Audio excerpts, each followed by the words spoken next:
If your glass door panel is cracked or broken, you need to replace that glass fast to keep your home safe and looking sharp.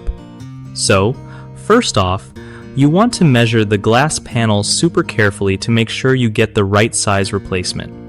Like, don't just eyeball it. Next, get the proper type of glass. Tempered glass is usually best because it's stronger and safer if it breaks again. When you're removing the old glass, wear thick gloves and safety goggles because shards can be sneaky.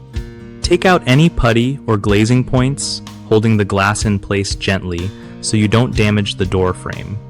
Once the old glass is out, clean the frame well. Dust and leftover putty can mess with how the new glass fits. When putting in the new glass, use fresh glazing putty or rubber gasket to seal it tight and prevent drafts or water leaks. Press the glass firmly into place, but don't slam it. You want it secure, but not stressed.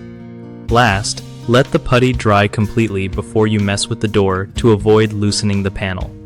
One of the biggest mistakes people make with cracked or broken glass doors is rushing the measurement step, which can lead to buying the wrong size replacement glass. Fix this by measuring twice with a tape measure and writing it down. Another common issue is skipping safety gear. Broken glass can seriously hurt you, so always wear gloves and goggles when handling it. Then there's the problem of using cheap materials like regular glass instead of tempered glass, which is much safer and more durable for door panels. Always check for tempered or safety glass options when replacing.